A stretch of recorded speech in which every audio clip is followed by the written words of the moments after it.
a atitude em relação ao amor, sexo e casamento passou por algumas mudanças interessantes durante o período medieval, provavelmente devido à prevalência da religião, especialmente o cristianismo se tornando uma parte tão importante da vida. Uma impressão que frequentemente associamos à sexualidade medieval é a de completa repressão. Um mundo onde um grupo de pessoas, nomeadamente padres e outros clérigos que não fazem sexo, dizem às pessoas que estão fazendo sexo como elas devem e não devem estar fazendo, e até mesmo quais devem ser seus pensamentos a respeito do sexo. Agora, no que diz respeito à igreja, todos os pensamentos e comportamentos sexuais são pecaminosos. Mesmo aqueles que são casados são informados de que desfrutar da experiência do sexo é moralmente repreensível, e o diabo está sempre à espera para usar a tentação sexual para arrastar a humanidade para um poço de condenação. Presos por um medo avassalador de cometer pecado e com uma total falta de compreensão do próprio corpo, os pobres medievais eram punidos pela igreja e rejeitados pela sociedade. O menor deslize nos padrões morais esperados pode ter tornado o sexo uma parte anormal da vida medieval.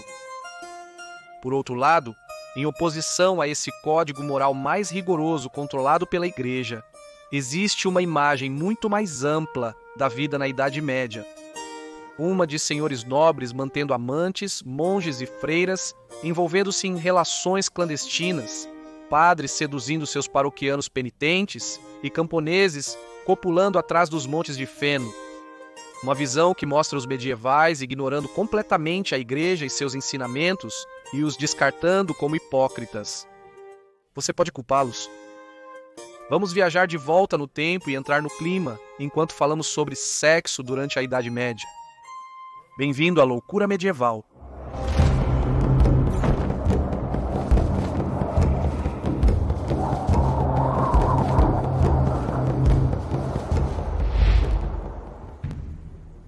Abstinência. Deve ter sido bastante confuso na Idade Média. Sexo demais poderia ser letal, mas nada de sexo poderia ser fatal. As faculdades de medicina acreditavam que o celibato prolongado era um problema e prejudicial à saúde, especialmente para homens jovens. Acreditava-se que isso afetava e danificava o coração, prejudicando outras partes do corpo. A abstinência sexual poderia causar dores de cabeça, perda de peso, ansiedade e até mesmo a morte. Embora o celibato fosse valorizado como uma qualidade espiritual pelos medievais, medicamente um celibatário corria tanto risco quanto um mulherengo, e o sexo era considerado necessário para uma vida saudável. Enquanto lutava na cruzada albigense no início do século XIII, o rei Luís VIII da França insistiu em permanecer fiel à sua esposa, Branca. Ao voltar para Paris, Luís ficou doente e logo faleceu. Acreditava-se que seu celibato causou sua morte. O poeta normando do século XII, Ambrose, escreveu que no cerco de Acre, mais de 3.000 homens foram mortos, mas 100.000 homens morreram, citação, porque se abstiveram de mulheres. Foi por amor a Deus que eles se continham. Eles não teriam perecido se não tivessem sido abstêmios. Um grupo de nobres do século XI queria tanto sexo que pediram ao duque da Normandia para encerrar prematuramente a campanha militar em andamento para que pudessem ter seus maridos de volta mais cedo, apenas por esse motivo. Para a maioria dos cruzados, o celibato era um incômodo temporário que terminaria quando retornassem às suas esposas. Mas para o clero medieval, a abstinência sexual era um estado permanente, deixando-os com uma decisão difícil. Thomas Becket, arcebispo de Canterbury de 1162 até seu assassinato em 1170, foi aconselhado por seu médico a abandonar o celibato, pois era ruim para sua saúde e não apropriado para sua idade ou compleição. Becket ignorou o conselho e não morreu até muitos anos depois, mesmo assim, por uma lâmina de assassino.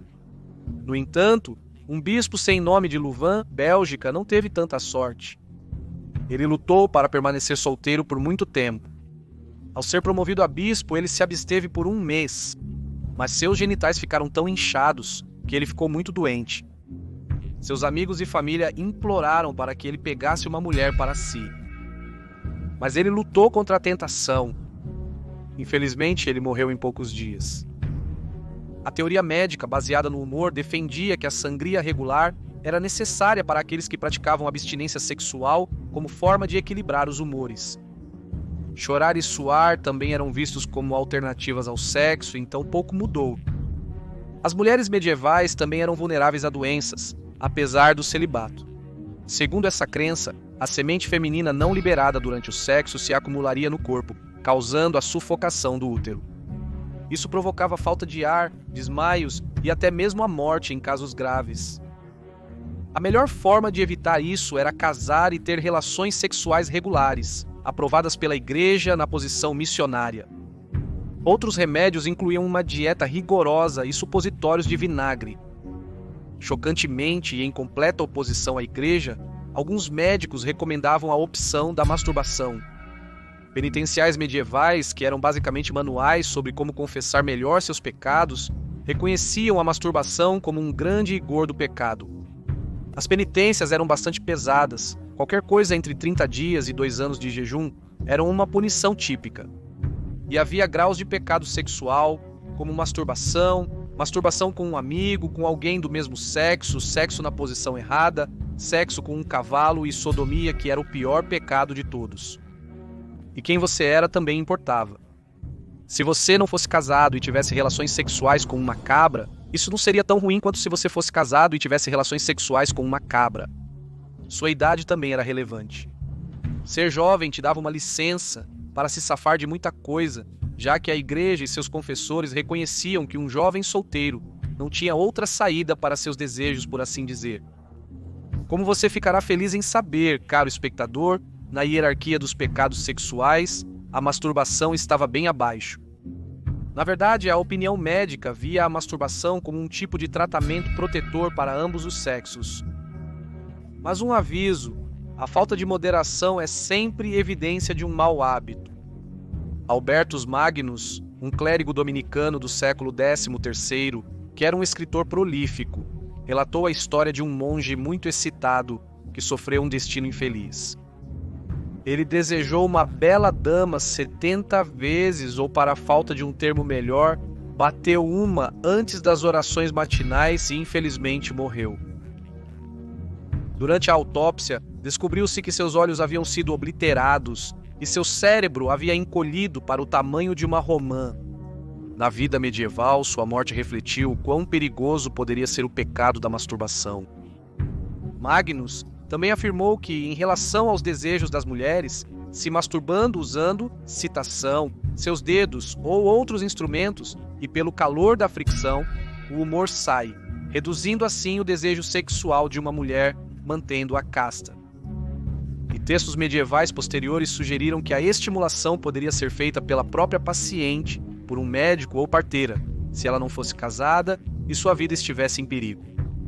Uma desculpa que tenho certeza que eles usaram muito. Esse tratamento poderia ser feito sem pecado. Embora John de Gaddesdon, um médico do século XIV, acreditasse que a melhor cura para uma mulher libidinosa era viagens ao exterior, medicação e muito exercício.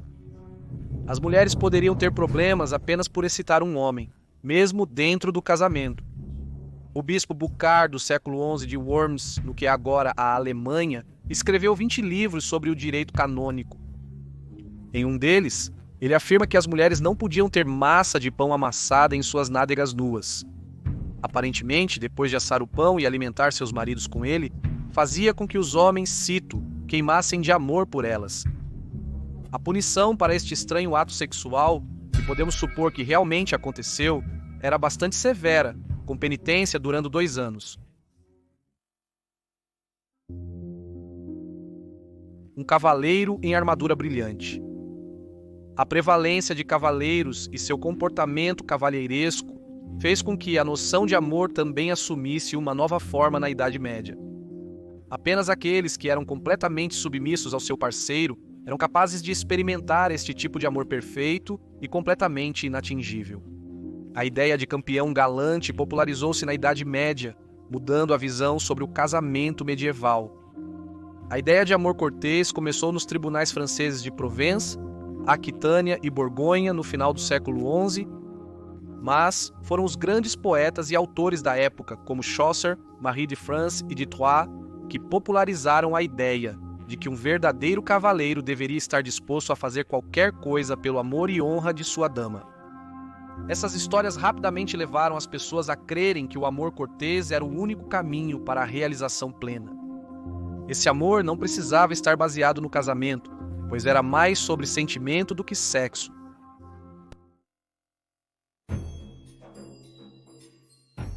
Como era um tempo de devoção à igreja cristã, não foi surpresa quando alguns decidiram que queriam viver uma vida casta.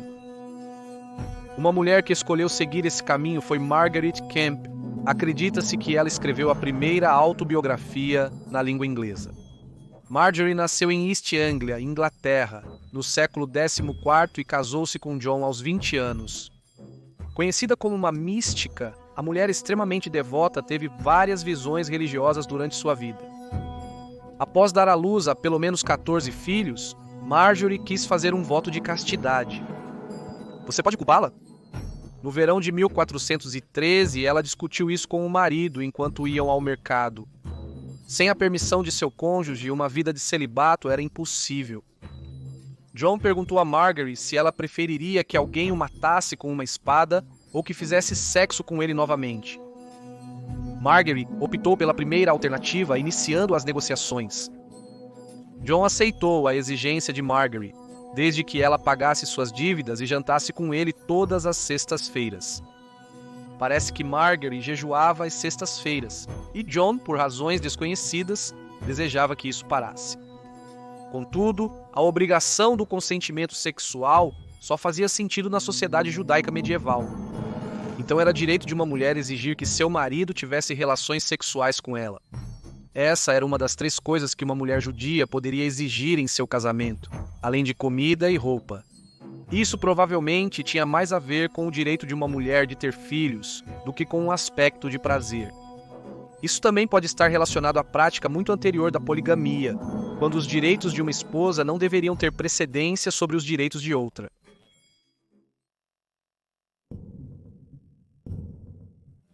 Virgindade. Para os medievais, a ideia de ser virgem não era apenas um estado físico, mas também um estado mental. Pensar pensamentos impuros era o bastante para a igreja considerar uma pessoa, homem ou mulher, como não mais pura. Masturbação e ser penetrado por um demônio eram igualmente desfavoráveis ao tentar salvaguardar a própria honra. Mas acreditava-se que a perda da virgindade poderia ser recuperada. E não apenas jogando Magic the Gathering. Em uma de suas visões, Marjorie Kemp foi informada por Jesus que seria virgem novamente no céu, porque era tão pura de coração e mente, apesar do fato de ter dado à luz a mais de uma dúzia de filhos. Infelizmente, certamente havia histórias de pessoas se jogando em urtigas ou se imergindo em água gelada, e de padres se castrando por esse ideal inatingível de pureza.